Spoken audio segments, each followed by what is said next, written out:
Welcome back to Deep Dive Daily. It is fantastic to have you with us again. Great to be here. Today, we're taking a look at something that, on the surface, feels incredibly solid. I mean, literally, the ground beneath our feet. The political ground, you mean? Exactly. I'm talking about the state boundaries we see on a map, the government buildings we pass by, the very concept of where we live. It all feels so permanent, right? Like it's carved in stone. But when you actually crack open the instruction manual for the country— The instruction manual being the Constitution of India, of course. Precisely. When you look at the fine print, specifically the relationship between the center and the states, you realize that this solid ground is surprisingly, well, it's fluid. It's almost liquid. It really is a shapeshifter. It's one of those topics where the more you look, the more you realize things aren't at all what they seem on the surface. And that brings me to the hook that really grabbed me when I was prepping for this. I want you to imagine a family. You have a parent, that's the central government, and you have the kids. Those are the states. Now, in most families, or at least in what you call a federal family like the United States, the kids have certain rights. They have their own rooms. They can lock the door. There are boundaries. The parents can't just barge in and start throwing furniture out the window. Exactly. Right. They can't just unilaterally decide to rearrange the kid's entire life. But in the Indian version of this family,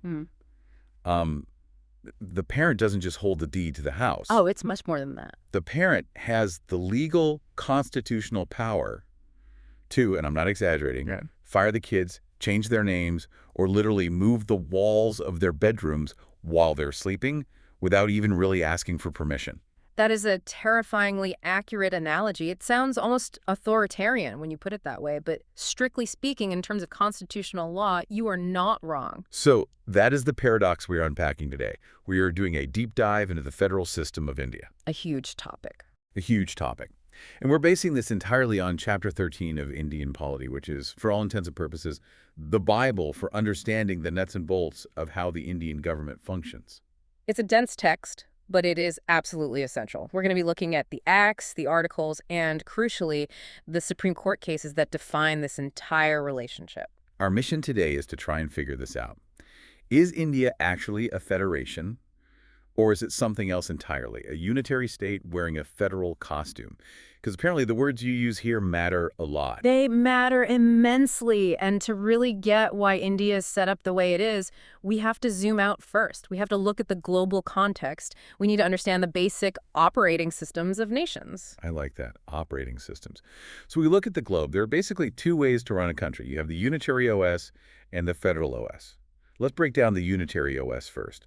This is the default setting for a lot of the world, isn't it? It is, yeah.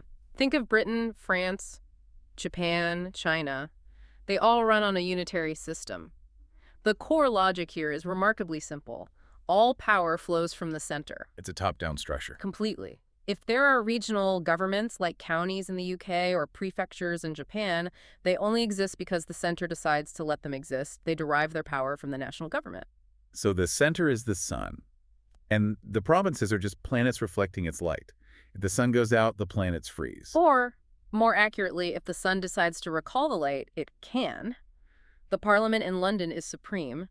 It can devolve power to Scotland, for example, but legally it can also take it back. The local units are subordinates. Subordinates, agents of the center. That's the key takeaway. Okay, so that's unitary. Clear enough. Then you have the federal government model. And the federal model is completely different. In a true federation, and here you're thinking of the United States, Switzerland, Australia, Brazil, Russia powers, are divided by the Constitution itself. Ah, so it's not the center giving power to the states. No, that's the most important distinction. The Constitution gives power to both the center and the states independently. It draws a line. So in this scenario, the states aren't subordinates. They are partners. Correct. They are coordinate, not subordinate. They both operate in their own jurisdictions. The president of the U.S. can't just call up the governor of Texas and say, hey, you're fired, or, by the way, we're taking over your police force today. The Constitution draws a line in the sand that the president cannot cross. Cannot cross. Both levels of government are supreme within their own spheres. And I learned a new word today from the notes, fetus. Yes, fetus, F-O-E-D-U-S. It's the Latin root for federation. And that means what exactly? It literally means treaty or agreement. And that etymology tells you so much about how these nations are born. A federation is essentially a new political system formed through a treaty and agreement between various units. Which brings us to the how. Because you don't just wake up one day and have a federation. The source material outlines two very specific ways a nation can be built this way. That's right. You can either build it through integration or through disintegration. Let's start with integration. I'm thinking of this as the Avengers Assemble model. This is the American story, right? It is. It's the classic example. Think of the U.S. in 1787. You had 13 independent colonies. They had just fought a war. So they were sovereign states. Exactly. But they were militarily weak on their own, economically vulnerable. They were worried about the British coming back or the French or Spanish making a move. So they decided to come together to integrate, to form a big, strong union. So a bunch of small independent states agree to give up some of their power to create a superhero team. We are stronger together. Perfectly put. They surrender specific powers like defense and currency and foreign affairs to the new union government, but they keep their autonomy and everything else. That's the integration model, coming together. But then you have the second way, disintegration. Yes, the disintegration model. Which sounds incredibly negative, by the way. The disintegration model sounds like something is falling apart. It sounds destructive, but it's actually a brilliant administrative strategy. This is the Canadian model. Okay, so how does that work? Imagine a huge, single, unitary state that looks at its vast territory and diverse population and realizes we are too big and too complex to manage everything from one central point. This isn't working. This isn't efficient. So they grant autonomy to provinces to manage that diversity. They break up the administration, disintegrate the centralized power to promote regional interests and ensure better governance. So one is building up from the bottom, that's the U.S. model. And the other is devolving down from the top. That's the Canadian model. A perfect summary. One is a coming together federation. The other is a holding together federation. So the million-dollar question, which path did India choose? Because we have the size of a continent and the diversity to match. India followed the Canadian model, without a doubt. Why Canada? Why not the American model? What was the thinking there? Well, context is everything. You have to look at where India was in the late 1940s. The Constituent Assembly wasn't sitting in a peaceful academic vacuum. No, absolutely not. Outside the halls, the country was literally being partitioned. There were riots, immense bloodshed, secessionist tendencies. There was a genuine existential fear that the country would balkanize, that it would just shatter into 100 pieces based on language or religion.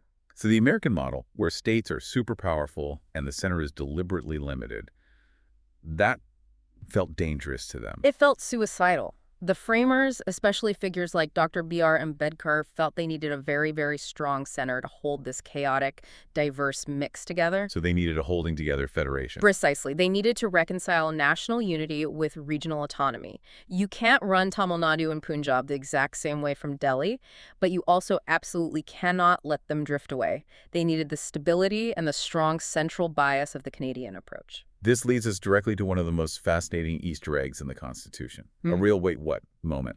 If you do a word search on the actual text of the Constitution of India, you will not find the word federation. That is correct. It is nowhere to be found. Not in the preamble, not in the articles. That just blows my mind. We spend all this time talking about Indian federalism, legal scholars write entire books about it, but the document itself refuses to use the word. It actively avoids it. Instead, Article 1 calls India a union of states. And that choice of words was incredibly deliberate. This wasn't an oversight. Dr. Ambedkar, in the Constituent Assembly debates, was very clear about why they chose union over federation. I have the rationale here from the notes. He said it was for two specific reasons. Let's break them down. Let's do it. Reason number one, the Indian Federation is not the result of an agreement or a treaty among states. Right, and this goes back to what we were just discussing. Unlike the U.S., where the states existed first as independent entities and then sat around a table to sign a contract. To create the federal government. Exactly. In India, it was the other way around. The union came first. The provinces and princely states were already part of a single political unit under the British. There was no pre-existing contract that the states signed to join. The union created the states, not the other way around. Okay, that makes sense. But it's reason number two that feels like the real heavy hitter. This is the big one. The states have no right to secede from the Federation. And this is the aha moment you mentioned in the intro. Because it's a union, It is indestructible. A state cannot say, you know what, we don't like the way this is going, we're leaving. That door is locked, bolted, and welded shut by the Constitution. So federation implies a partnership, a contract, that you might theoretically dissolve if the contract is breached. It has that fetus, that treaty at its heart. It has that voluntary feel to it, yeah. But union implies a permanent, unbreakable bond, like a marriage with no possibility of divorce. Precisely. The union is indestructible. But, and this is a massive but that we're going to get to in a bit, the states themselves are not. Okay, hold that thought, because that is the central contradiction, the twist we're building towards. But before we get to the, let's call it the scary unitary stuff, where the center flexes its muscles. And it has a lot of muscle. Let's give the federal side its due, because on paper, if you just look at the structure, India does look like a federation. Oh, absolutely. Despite the union label, the Constitution has all the classic hallmarks of a federal system. The source material lists 7 key features that would make you say, yes, this is federal in structure. Let's walk through these. Number 1 is dual polity. What does that mean? This is the baseline for any federal system. It means you have 2 distinct levels of government operating simultaneously. The union at the center and the states at the periphery. So 2 governments for every citizen. In a sense, yes. And importantly, each has sovereign powers assigned to it by the Constitution. The center does defense, foreign affairs, currency, the big national stuff. The states handle public order, agriculture, health, local government. They aren't just branch offices. They have their own constitutional mandate to govern. Got it. Feature number 2, a written and rigid constitution. Why is that a federal feature? Well, you need the rules of the game written down, so the center can't just change the deal on a whim. India has the lengthiest written constitution in the world, which specifies the structure, powers, and limits to avoid any misunderstanding. And the rigid part, what does that refer to? That refers to the amendment process. It means it's difficult to change. If the center wants to amend the provisions that affect the federal structure, like the division of powers or the representation of states in parliament, they can't do it alone. So it's not a simple vote. Not at all. They need a special majority in parliament, which is 2/3 of members present and voting, plus the approval, the ratification of at least half the state legislatures. That's a very high bar. So it prevents the center from rewriting the rules of the game mid-game without the state's consent. Okay, number 3, division of powers. This is where the famous lists come in. This is the heart of it, the 7th schedule of the Constitution. This is arguably the most concrete evidence of federalism you can find. It lays out 3 lists. First up, the union list. Right. These are subjects on which only the parliament, the central government, can make laws. It originally had 97 subjects, now it's around 98. This is where you find defense, banking, atomic energy, foreign affairs. Things that have to be uniform across the country. Exactly. Then you have the state list. And this is for the states alone. In theory, yes. It originally had 66 subjects, now it's 59. These are for the states to legislate on things like police, public health, sanitation, agriculture, prisons. And then there's the messy one, the concurrent list. The concurrent list is the shared zone, where both the center and the states can make laws. It includes things like education, forests, trade unions, marriage, and divorce. It started with 47 subjects, now it's 52. But there is a catch here, isn't there? If the center passes a law on education and a state passes its own law on education and they clash, who wins? The central law prevails. Always. In case of a conflict, the union law overrides the state law.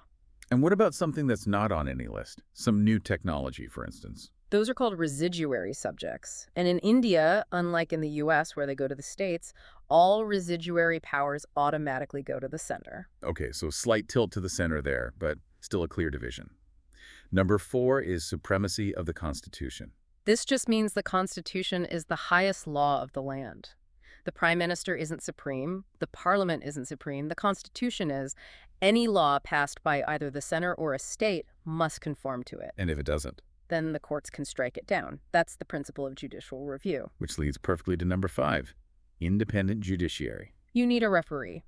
If the center and a state get into a fight over jurisdiction, you can't have the center acting as the judge in its own case. The Supreme Court is designed to be that independent guardian of the Constitution. How is it kept independent? The judges have a fixed tenure, security of service conditions, and their salaries are charged on the Consolidated Fund of India, so they aren't subject to a parliamentary vote. It's all designed to insulate them from political pressure. And finally, feature number 6, Bicameralism.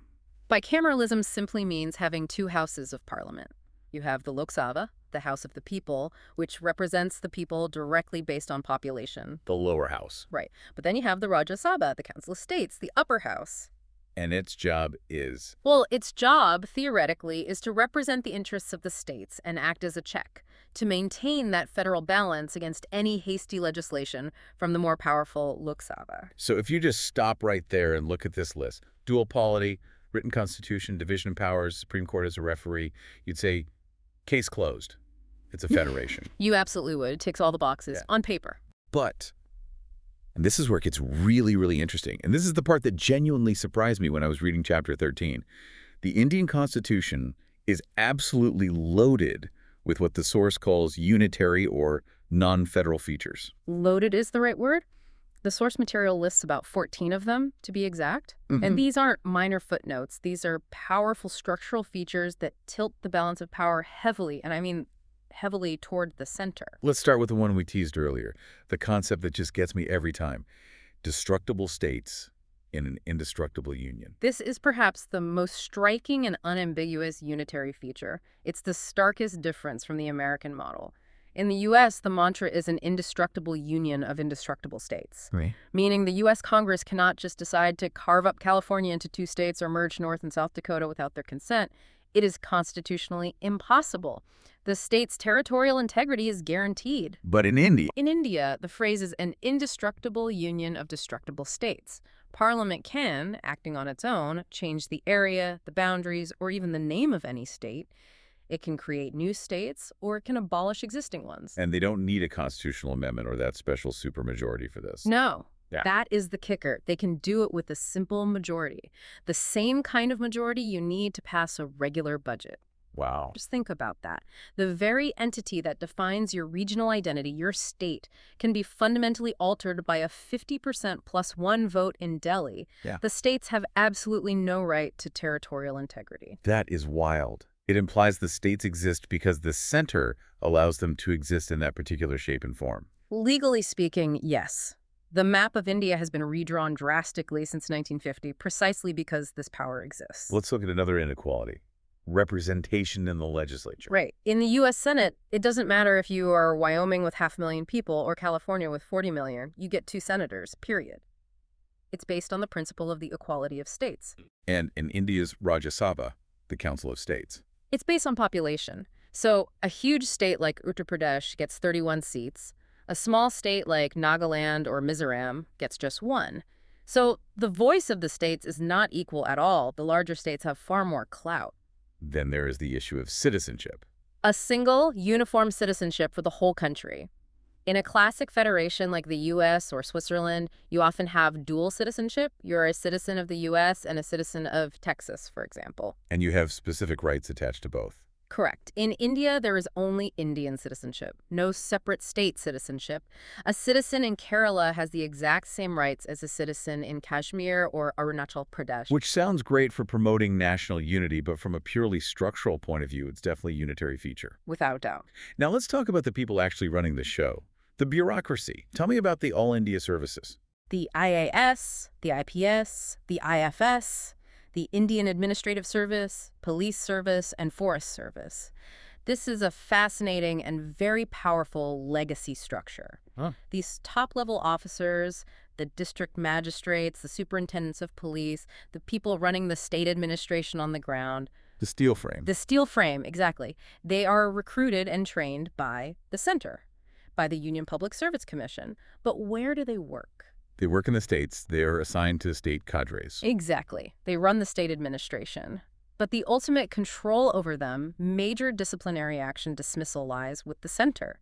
So the key people running the state machinery are ultimately answerable to the union government. Which violates strict federal principles. It completely does, because the state doesn't have full control over its own top administrative staff. And then there's the figure of the governor. The governor, the head of the state. In the U.S., a governor is elected by the people of the state. They are directly answerable to their voters. In India. In India, the governor is appointed by the president, which in practice means they are appointed by the central government. So the constitutional head of the state government is a center appointee. Yes. And they hold office during the pleasure of the president, which means they can be removed at any time. And they act as an agent of the center. They send reports to the center on the functioning of the state government. And they have real power. Yeah, Talk about the veto power over state bills. This one seemed huge to me. it is enormous. The governor can take a bill passed by the state legislature and instead of signing it can say, I'm reserving this for the president's consideration. And then what happens once it gets to the president's desk in Delhi? The president can then give assent or withhold assent. It's an absolute veto. The center can effectively kill a piece of state legislation. Even if it's on a subject from the state list. Yes. In a classic federation like the US or Australia, the federal head of state has absolutely no business telling a state what laws it can and cannot pass within its own jurisdiction. In India, the center has the final say if they choose to exercise it. We also have the integrated election machinery and integrated audit systems. Right, it's the same principle. The Election Commission of India, a central body, conducts both the national and the state elections. The Comptroller and Auditor General of India, the CAG, audits both central and state government accounts. And both of these bodies are appointed by The president. The states have zero say in who counts their votes or who audits their books. It's a unified, integrated system controlled from the top.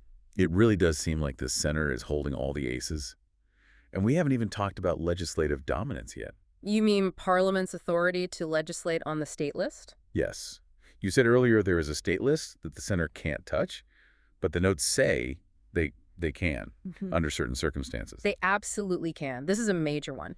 If the Rajya Sabha, the Council of States, passes a resolution by a two-thirds majority saying it is in the national interest, Parliament can then make laws on a subject in the state lists. And they don't need to amend the Constitution or declare an emergency to do it? No, not at all.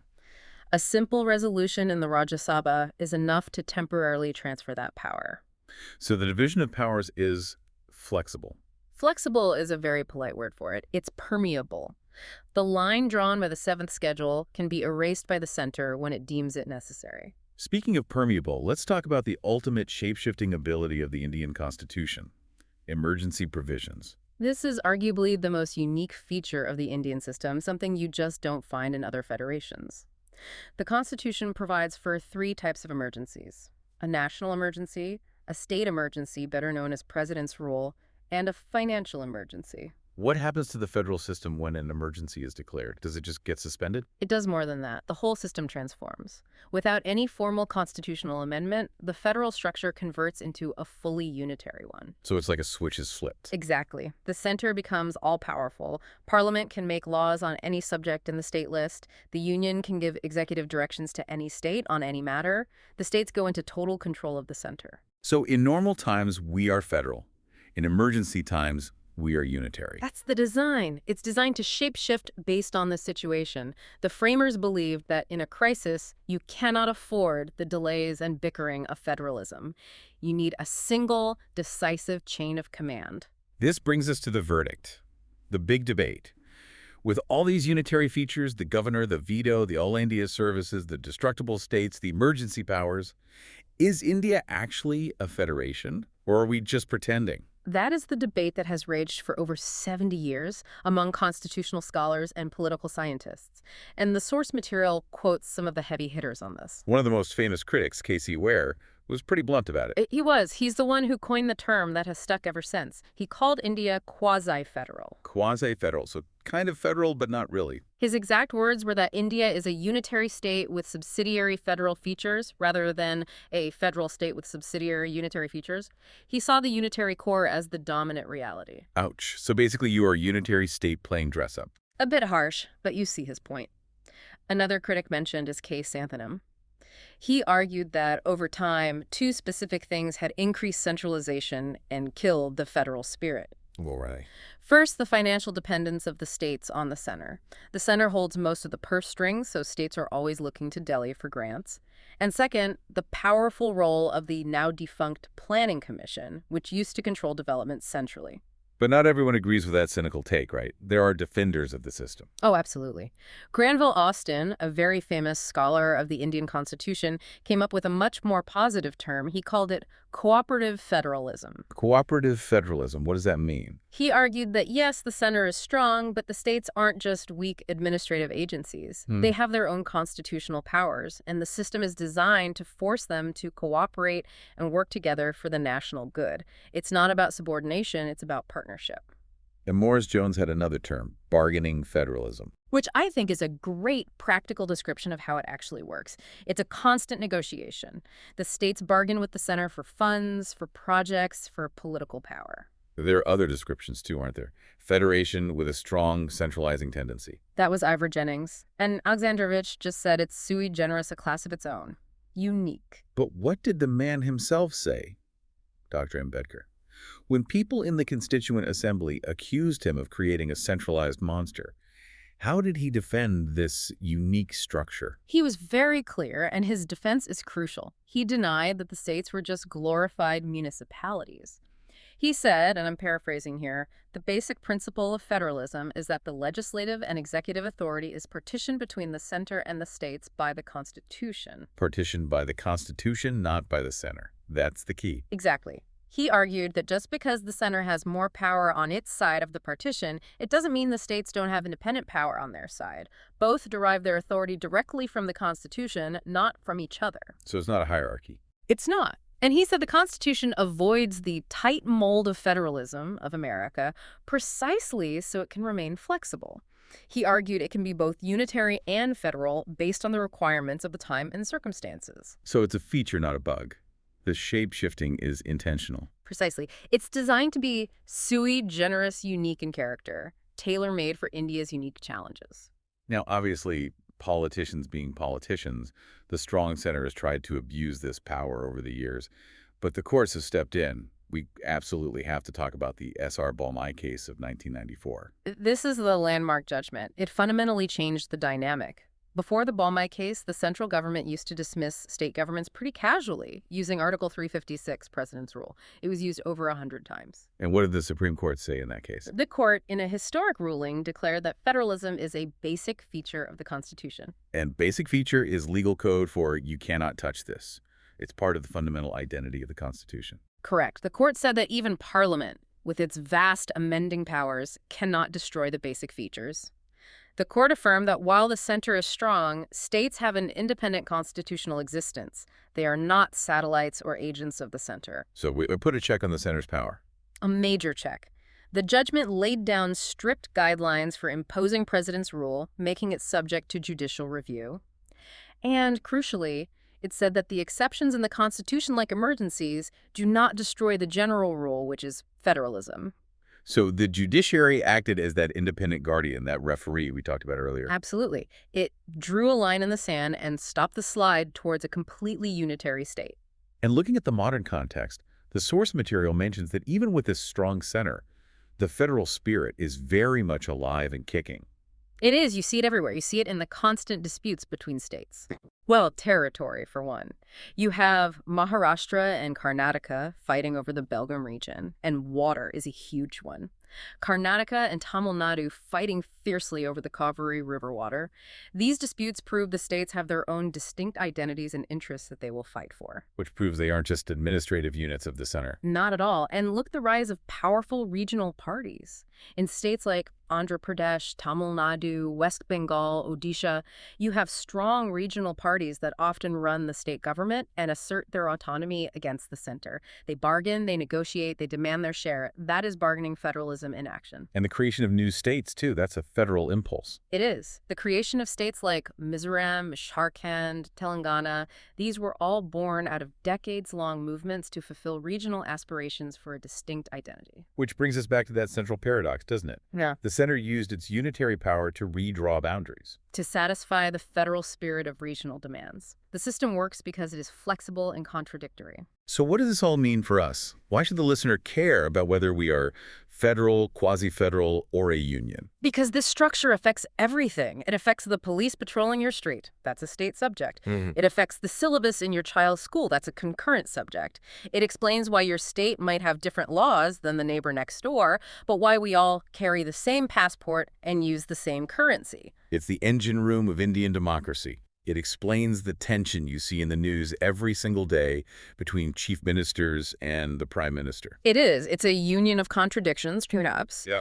but it's a union that has, against all odds, held together for over 75 years, managing a level of linguistic, cultural, and religious diversity that would have shattered most other political systems. That is a great way to put it. It is unique. It's not American, it's not British, it's not Canadian. It is distinctly Indian. So let's wrap this up with a quick summary. India is officially a union of states, modeled more on the Canadian holding together system than the American coming together one. It has a very strong unitary core, a powerful center, a single citizenship, and crucially, destructible states. But this core is wrapped in clearly federal layers, a dual system of government, an independent judiciary, and a written division of powers. And it's designed to be flexible, unitary when it needs to be in a crisis, and federal when things are normal. I want to leave you, our listener, with a final thought to mull over. We talked about how the basic principle of federalism, according to Ambedkar, is that authority is partitioned by the Constitution itself. Right. But here is the question.